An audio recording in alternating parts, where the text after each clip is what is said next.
Baik, Assalamualaikum warahmatullahi wabarakatuh. Baik, jadi pada pertemuan hari ini telah dibahas tadi dari kelompok 1 tentang karakteristik dan tugas guru IL. Presentasinya cukup bagus. Mungkin saya hanya sedikit tambahan di sini. Tadi masalah keterampilan, oke, sudah dijelaskan juga. Bagaimana sebenarnya sebagai guru bahasa Inggris, yang pertama yang memang harus pahami sedikit lah tata bahasa Inggris atau grammarnya.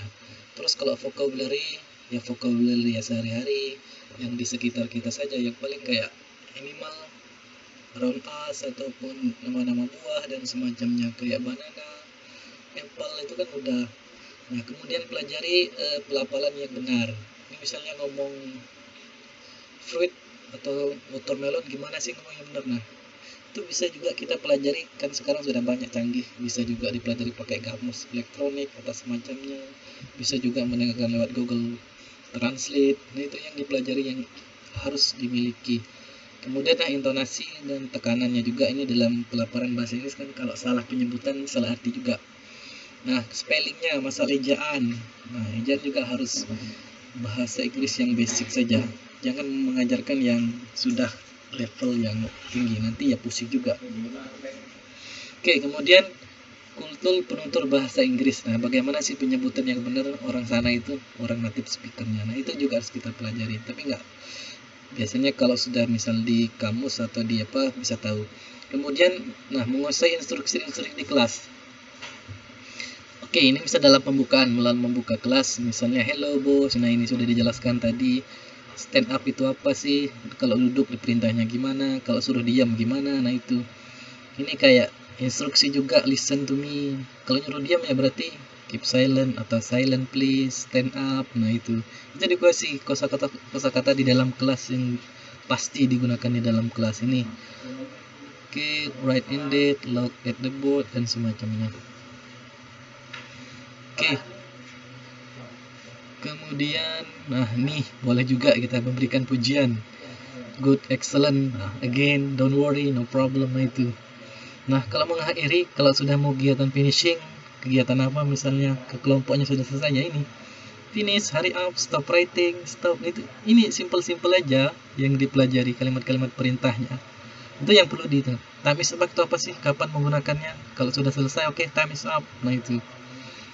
Oke, next. Kemudian, ini sebenarnya ini kalau yang profesional sih sering-seringlah mengikuti pelatihan pengajaran anak usia dini. Oke, terutama karena Inggris rajin praktis. Kalau lupa ya open lagi your dictionary. Nah, memanfaatkan sumber belajar, bertanya kepada yang menguasai bahasa Inggris. Nah, ini harus tanya yang paham siapa sih di sekitar kamu. Oke, nah itu. Oke, kemudian ini tugasnya, ini presentasi, tahap presentasi. Presentasi ini dalam arti kata ketika sudah langsung terjun mengajarkannya itu bagaimana. Tahap presentasi berarti repetition, pengulangan, banana, suruh aja mereka mengulang. Substitution ini pengisian yang kosong-kosong itu di substitusi. Kalau banana itu masuk ke buah. Nah, kalau hewan masuk animal. Nah, itu substitution. Kalau latihannya boleh di drill. Nah, boleh di drill, work in pairs atau group. Nah, itu. Kemudian tahap aplikasi atau penerapan. Nah, ini membuat persiapan yang harus sebagai guru. Jadi setiap pertemuan harus dibuat persiapan, materinya apa hari ini, materi pokok sebenarnya. Materi pokoknya apa? Itu. Tapi kalau pembukaan atau penutup biasanya diawali good morning, nyanyian dan semacamnya, penutup juga. Ya, kalau penutup nyanyian juga. Nah, itu nanti berkembang sendiri. Penutup diakhiri dengan greeting penutup, gimana, see you, good afternoon, that's it. Kemudian media apa yang dipakai. Nah, ini yang paling penting medianya. Tapi kita harus lihat dulu kondisi kelasnya. Kalau media flashcard misalnya, nama-nama gambar-gambar, itu yang paling senang. Warna juga disiapkan. Kemudian melakukan penilaian setiap pertemuan. Ini anaknya sampai mana perkembangannya. Oke, kemudian ini yang paling penting, membuat persiapan. Tentu saja harus menggunakan lesson plan ini. Ini tolong harus dipahami semua. Sekolahnya di mana, subjek ini sekolah, subjek, anak kelas berapa. Nah, itu kelasnya kelas berapa, topik yang akan dibahas itu apa, waktunya berapa lama, 10 kali 20 menit ya nggak mungkin. Nah itu, kemudian kompetisi akal dipahami nanti apa? Oke, misalnya menguasai nama-nama buah. Tujuan instruksional agar anak paham nama-nama buah dalam bahasa Inggris. Tujuannya hampir sama ini.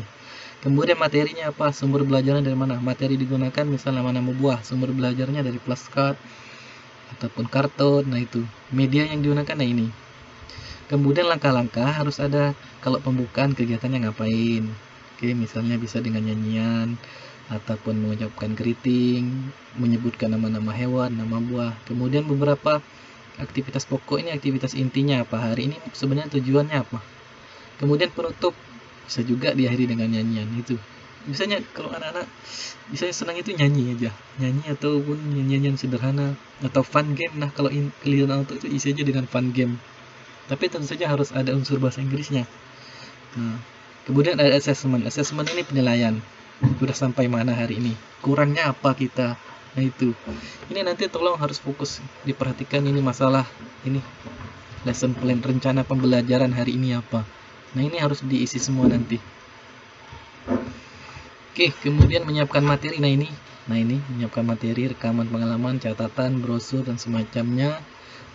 Menyiapkan media apa yang kita siapkan?